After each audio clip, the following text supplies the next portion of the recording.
Can money truly buy happiness? This age-old question triggers countless debates and reflections. It's a topic that has intrigued philosophers, economists, and everyday folks like you and me for centuries.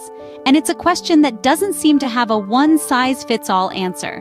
On one hand, there's the materialistic perspective, the belief that money, indeed, leads to happiness. It provides security, opportunity, and the ability to meet our basic needs and beyond. This view argues that with enough wealth, you can essentially buy your way to a joyful life. On the other hand, there's the spiritual or intrinsic perspective, the belief that true happiness is found within, independent of external wealth or material possessions. This view argues that inner peace, self-contentment, and meaningful relationships are the real sources of joy, not monetary wealth. So does money truly influence our level of happiness? Let's delve into what research says. Numerous studies have attempted to unravel the link between money and happiness. Let's dive into the depths of research to understand this better. One of the most cited studies on this topic was conducted by two Princeton University researchers, Daniel Kahneman and Angus Deaton. They found that emotional well-being rises with income, but there is a plateau at around $75,000 a year. After this threshold, increasing income doesn't significantly contribute to happiness. So if you're making less than $75,000 a year, a raise or a higher-paying job could indeed make you happier. But once you're bringing in more than that, additional money might not bring the joy you might expect. Now, you might wonder why. Why does the happiness curve flatten out at this point?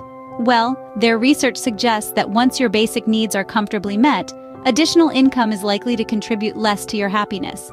But there's another layer to this story, the concept of relative income. It's not just about how much money you have, but how you perceive your wealth in relation to others.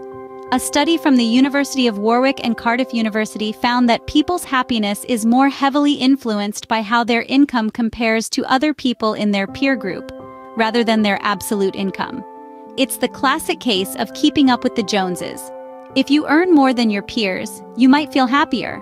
But if you earn less, even if your income is objectively high, you might feel less satisfied. This relative income concept shows us that our perception of wealth and happiness is deeply intertwined with social comparison. We don't just want to be wealthy, we want to be wealthier than others. So, money can influence happiness, but it's not as straightforward as it seems.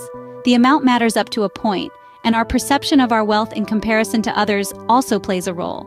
Now that we've seen what research says, what's the real truth about money and happiness? Let's take a step back and look at the broader picture. Money indeed can alleviate stress. It provides us with the means to secure our basic needs like food, shelter, and healthcare. It can give us the freedom to pursue things we love, to travel, to learn new skills, or to take time off work. It can afford us comfort, convenience, and a certain degree of security. But does that equate to happiness? Not necessarily. You see, true, lasting happiness often stems from non-material aspects of life.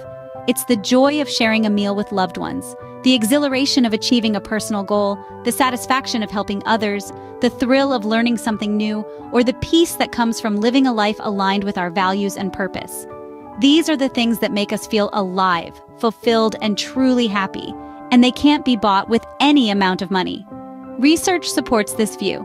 Studies show that experiences, not possessions, lead to longer-term happiness. Think about it. That brand new car or the latest smartphone might give you a happiness boost initially, but the novelty wears off pretty quickly, doesn't it? On the other hand, the memories from a family vacation, a concert with friends, or a challenging hiking trip can bring joy and satisfaction for years to come. Furthermore, sharing experiences with others can strengthen our relationships, which is another key factor in our overall happiness. We are social creatures after all. We thrive on connection, love, and belonging, and these are things money can't buy. So, can money buy happiness? It seems that it can contribute to it to a certain extent. It can provide us with opportunities and alleviate certain stresses. But the key to true, lasting happiness, that lies in the richness of our lives, not our wallets. It's about the experiences we collect, the relationships we nurture, and the passions we pursue. That's the real truth about money and happiness.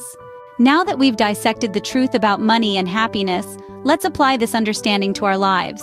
What can we do differently? Well, first and foremost, it's about shifting our perspective on money. Rather than seeing it as a ticket to happiness, We should view it as a tool that can open up opportunities for experiences and growth. Instead of spending money on things, try investing in experiences. Go on that trip you've been dreaming of, take that cooking class you've always wanted to try, or buy tickets to that concert of your favorite band. Remember, it's the memories and experiences that bring long-lasting joy, not possessions. Secondly, invest time and energy in relationships. Spend quality time with your loved ones, nurture friendships, and make connections. This will not only enrich your life but also boost your happiness levels. Lastly, align your life with your values and passions. Do what you love and love what you do. Find purpose in your work and everyday activities. This alignment will bring you a sense of fulfillment and happiness that money can't buy. So, what do you think? Can money buy happiness? Reflect on this and share your thoughts in the comments section below. Remember, your perspective might just inspire or enlighten someone else.